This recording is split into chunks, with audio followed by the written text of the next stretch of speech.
We are so excited to be joined by Wales and Seattle Rain legend, Jess Fishlock. We've made absolutely no secret on the podcast that we're all low-key huge fans of Wales right now, despite England. We've been missing. I think we've missed so many England minutes in this Nations League because we just have not been able to switch over from the Wales game. Yeah, BBC keeps ignoring our requests. We've been, honestly, Jess, we've been glued. My girlfriend's Welsh as well, so she has been very excited. Wow, that's great. So she is. She's very jealous that we're getting to chat to you. So thanks so much for coming on the pod. I guess first off, massive congratulations for reaching the Euros. What was it like when that final whistle blew in Dublin? And also, who partied the hardest in the celebrations afterwards? Well, I mean, it's hard to say that because obviously we're all Welsh and we're all kind of like proper Welsh, and so we all love a drink, and all our families are very Welsh as well, and so I can't tell you who partied the hardest, but we're all probably were there for the same amount of time. I actually think I was one of the first ones to go home. To find my way back to my hotel room. But honestly, the whole occasion was, I still say now, I still actually don't think it's fully sank in. I think because we still are kind of not there yet, or we're kind of waiting to get there, I think for us, when we've qualified, we were like, oh my God, like, even though we knew we could do this and we've been waiting for this for so long, it still is almost kind of like a, is this real? Like someone pinch me moment type thing. And I think honestly, and I mean, I'd love to speak to people about this maybe after when my career's over, but these 6 months of waiting has been like a whirlwind in itself, really. So I think I'll be able to truly understand what everything felt like in Dublin after the Euros have happened, if that makes any sense. But that is actually kind of what it feels like. Still midway through the journey, I guess. Yes, the journey is not over, I think. And it's really hard then to really allow yourself to really feel everything until it's over. It's so massive. Like, obviously, you've been playing for Wales for many years now, and this is the biggest moment ever. So I can understand how that's a lot to process. We're all just totally obsessed with Rianne Wilkinson. Homemade t-shirts and everything. We're in the fan club. Honestly, I feel like we talk about her on the podcast we talk about her a lot. But we're just obsessed with her. We love what she's saying in interviews. We love, obviously, what she's doing with you guys on the pitch, getting great results as well. How is it actually on the inside, working with her on camp with the squad? Yeah, no, Rian is great. I'm laughing because you guys like basically fangirl and everything would make her the most uncomfortable, and so that's why. We just think she's great. I think Rian, as the truth is, Rian didn't come in an easy situation, with Gemma just leaving so kind of abruptly, and it being kind of a bit of a shock to us. And then also it being so close to the qualifiers for the Euros.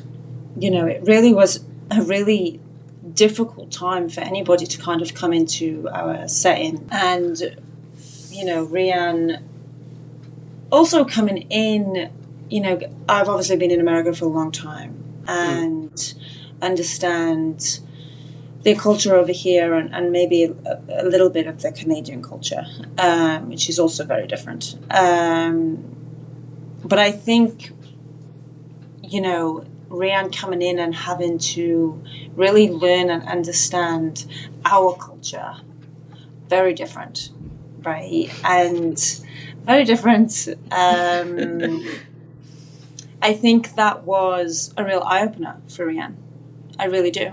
I think everything in that moment that she kind of felt or believed in the first camp initially kind of was like a big eye-opener for Rian, and culturally what the difference was between kind of our nations and where we live and how we live, and what is important to us and what are our values, and all that stuff. I think was just chalk and cheese, and I think that was a tough moment.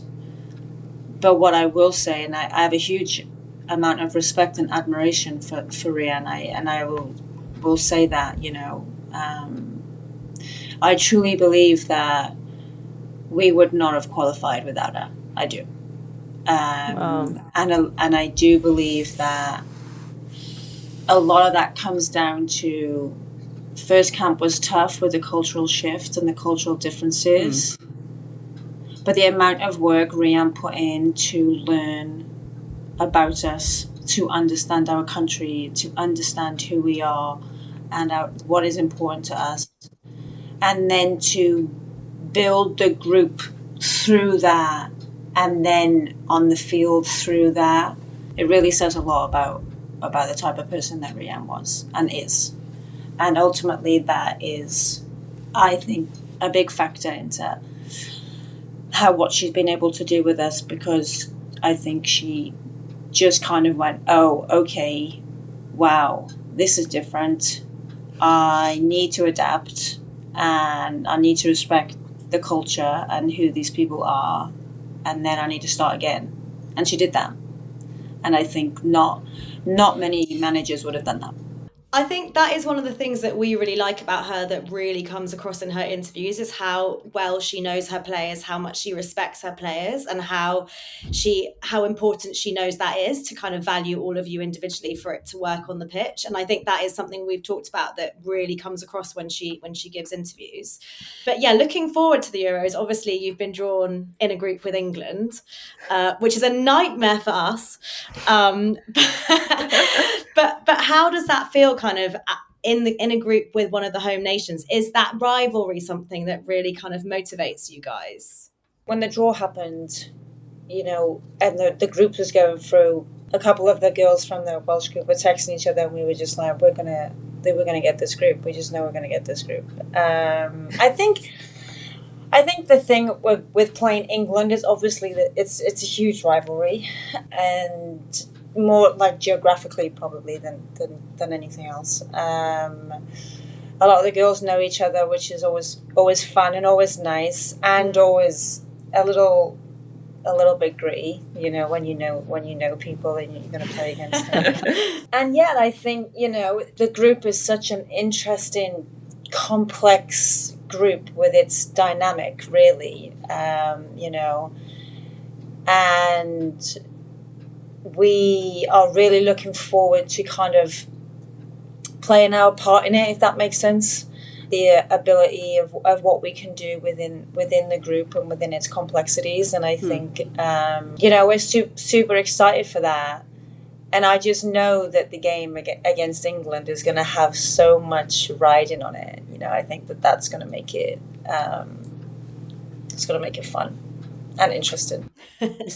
It's going to be such a big one. I feel like everyone is going to be tuning in for it. I mean, we're lucky enough that we're going to be there in person. Nice. But it's going to be so cool. I think what's really nice, I think people sometimes when teams qualify for like a major tournament the first time, it's like, oh, you're happy to be there, but like, don't know what that team will expect going in. But what I've loved coming out of like everyone in the Wales camp, whether it's like yourself, I was reading something from Hayley Ladd before, it's like, you're not just going there to participate, you're going there to like actually compete as well. And do you think, like, have you always, is that kind of like competitiveness and competitive spirit like always sort of driven you as a footballer, like from the start, or is it something that's sort of become more of a motivating factor as you've gone through your career? Great question. I think before, like when I was younger, I was always so competitive, man. It was crazy. In all the sports that I played, and I'm one of 6 kids, so obviously like sibling rivalry was like high on our list of day-to-day activities.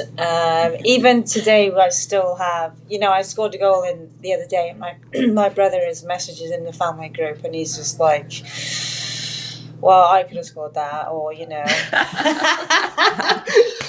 I taught you everything I know, and then my dad's in there, and he's going, you can't finish cooked dinner. Do you know what I mean? Like all this is so yeah, really kind of ingrained in me from a young age, for sure. I think what's actually really interesting is the kind of older I've got and the longer I've played, and almost like roles in teams often shift, you know, throughout your career. And it's not that I'm less competitive now. I'm still super competitive, because that's just ingrained in me. You know, I can't really change that.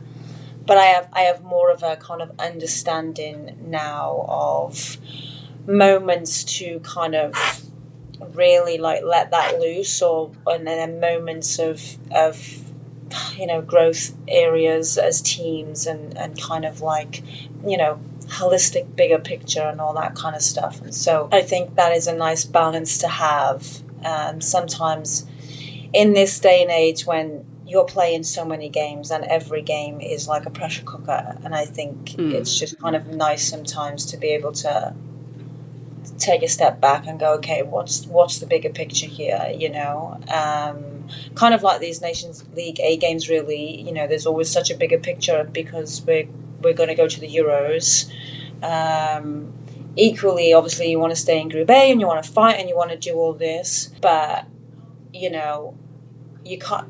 If we come out of Nations League A and we're so upset and we're so devastated, then we're not going to be in the right mind frame for what we want to do in a month, right? And so sometimes you have to really understand when it's like, right, we're competing right now, and this is it, and this is war, and you know, like putting your war paint on, or kind of like, right, we are doing this, but there is a bigger picture, and I think I've got a pretty good balance of that.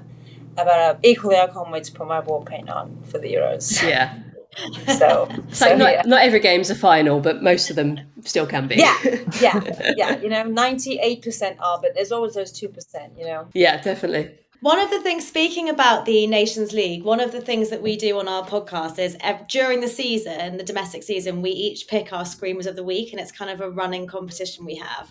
I just wanted to say that the NWSL has so many outrageous screamers, I think the style of play is just a bit more open than it is here. Yeah. But also, if the season had still been going, your goal against Italy would definitely have been my pick last week.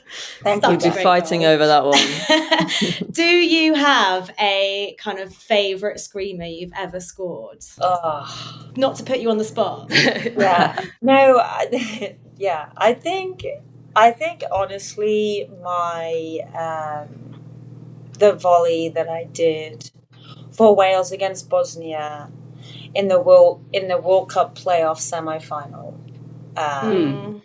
Has to be up there for me, just because of like the boxes it ticked. Like it was a volley. Everyone loves scoring a volley. Let's be honest here. Volleys, you know, so volleys is what you were practicing in your garden when you were like 6, and you're like, Dad, throw me the ball. Yeah. And, you know, like volleys are up there with like some of the best, just nicest feelings ever.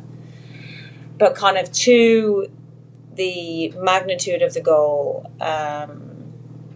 3, it was like an extra time. Like it was just, you know, my wife would come over for her like first game ever in Wales. Like it was just everything in that kind of moment was like almost like a perfect situation. So oh my God, that is like the ideal. Nice. Everything falling into place. We're going to have to dig out that video, I think. I think so. We're going to have to clip that up. The funny thing is, Maya did like an analysis of our Screamer of the Week picks the other day, and I apparently picked 71% of all of the volleys that were picked. So she loves the volley. I can appreciate. I do remember doing that as a kid, like practicing the volleys, and the fact that I always kicked them over the fence. I was like, oh, I'm a defender. I'm not. I don't think I'm a forwarder. Exactly. Yeah. lashing them all over the place. I guess on a more serious note, as much as we could talk about, like, run through the Rolodex of all of your goals, and actually weirdly, I saw on TikTok earlier, there was a clip of you and Kim Little doing like rock, paper, scissors to take a free kick, which I then Kim saw then scored. this. I was like, we could just go back and talk through like what everyone you wanted to score, everyone you loved. But I guess maybe like a slightly more serious bent. Women's football has got, you know, more eyes than ever. It's more in the spotlight. Yeah. And you've throughout your career have been really outspoken about how football should be inclusive and it should be really sort of accepting and welcoming everybody. I guess how important do you think it is to keep using that growing platform to highlight inclusivity and representation with the game? And is there something you think like the game could be doing more in that respect? Yeah, I think it's something that we have to keep talking about regularly. I don't think inclusivity is something that you can never really take your foot off the gas, because I think as soon as you do,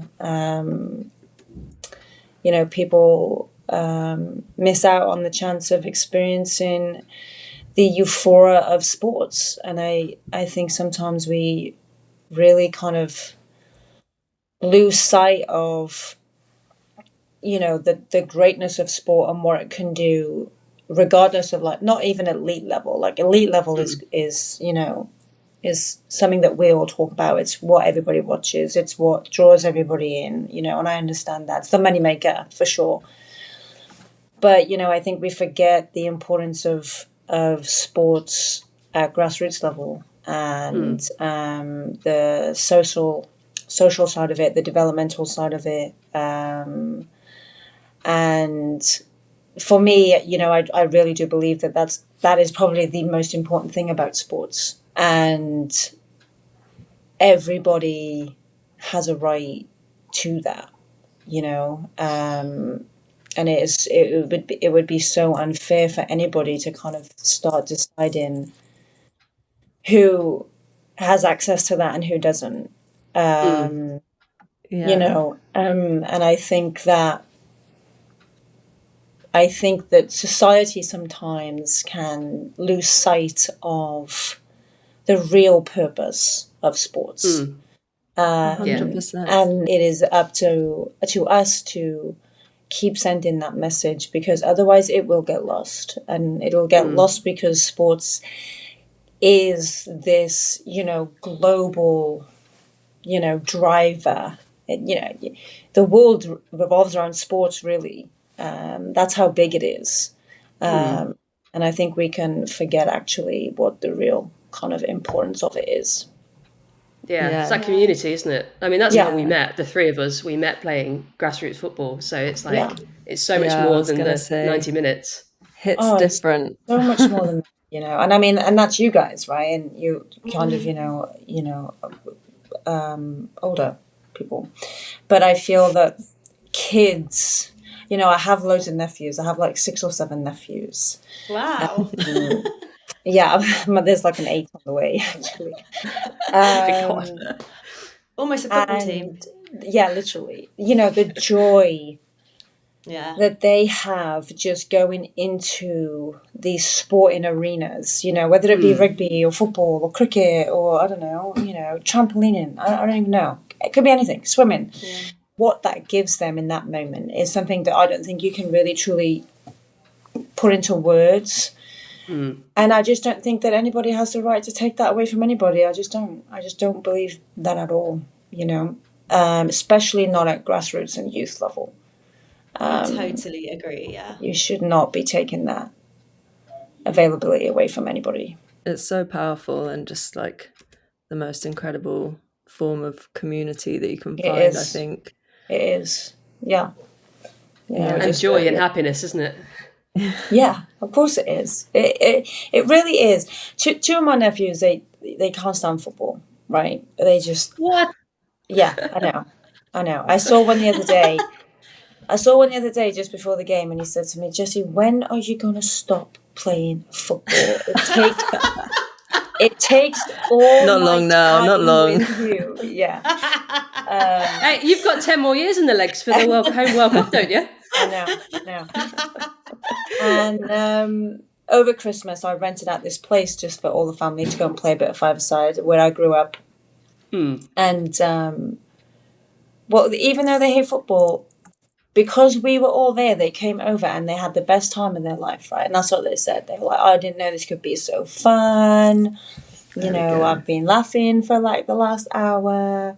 And they were like, "I don't even like football." And I was like, "Well, that's because you don't actually care about the football, mate. And that's fine. But what you're actually so happy about is community and friendship and, you know, all of this stuff that you won't understand, but I understand." And I think, you know, that's the beauty of it. Yeah, just like play as well, that feeling of even as an adult being a kid again, and as a kid being able to be a kid.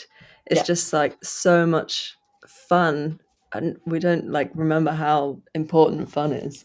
Yeah, I've recently, it reminds me of like when we were watching the World Sevens tournament recently. Did you watch any of the World Sevens thing? A little bit, yeah, a little bit. It was crazy. It just looked like the teams were having so much fun, and we were kind of like a bit skeptical, but we ended up being quite into it. We loved it. We were converted. Yeah. How would you feel about Seattle Reign doing it later this year? Because that's apparently going to the US. Yeah, I think it is, right? Maybe in November or something. Would you be into it? Yeah, I mean, I love a little tournament. You know, who doesn't love a tournament? I think what's hard is obviously our playoffs. We don't know who's going to be in, who's going to be out. I'm sure, hopefully, maybe you can kind of, I don't know, pencil it in, as they say, until unless we get in the place. I think that's what's hard about the calendars, you know, is you would just love like this, you know, worldwide like tournament of all the clubs from all over the world. I know they do a Club World Cup, but you know, you would love that at a optimal time for all clubs when they're all peaking, but it's just too hard to try and get that, I think, together really, because all of the leagues and they run at different times, and the international calendar is something that needs, you know, a little work. When will you be joining back up with the team ahead of the Euros? Do you know yet? Or if you can't reveal, obviously that's fine. I believe that Wales have a preparation camp just prior to heading out to Switzerland. So yeah, we'll be heading back for that, which within a couple of weeks, I think. Honestly, it's I don't so really exciting. I've not enough time to look at everything. It's coming up fast. I mean, we're getting ready to go to Switzerland soon, I feel like. I know. Yeah. Our plans, our training camp, which is just how many practicing beer drinking and like sunscreen and stuff. Less tenuous. Our training camp started 2 weeks ago in Lisbon. Yeah. And it continues. Big footy summer. We've been putting in the hard miles. I hope you bump into the Welsh Red Wall, because I just know that they are going to be outrageous over there. I think so. Jess, my girlfriend will be. We are actually getting her a Fishlock shirt. We were just waiting for the kits to drop. So it's going to be, she's going to be out there with the Welsh. I mean, she is sitting with us, but it's going to be pretty awkward at that game. Yeah. I can't wait. It's going to be find amazing. my way to like incognito into Switzerland normal life, yes, and really experience the streets, shall we say? Yeah, the fan zones. Yeah, love that. Yeah, baseball cap on. Yeah, exactly. Well, let us know if you want to come and hang out with us in the fan zones. We'll be there. We will be there. That defeats the purpose of incognito. Thank you so much for chatting with us. It has been such a privilege and so exciting for us to chat to you. We've been, as we said, following Wales. We're so excited to watch you at the Euros. Such massive women's football fans. So we're so happy to be able to speak to you today, especially so early in the morning. Thank you. No, it's okay. I have jet lag, so I knew this was going to be just fine. Crash later in the day. I've done this many a time, so I know how it works. This has been great. This has been pretty like chill and nice. This is definitely a vibe of mine that I much prefer it like this. So thank you so much for your time. Can't wait to see you at the Euros. Thank you guys, and don't forget to cheer for Wales, okay?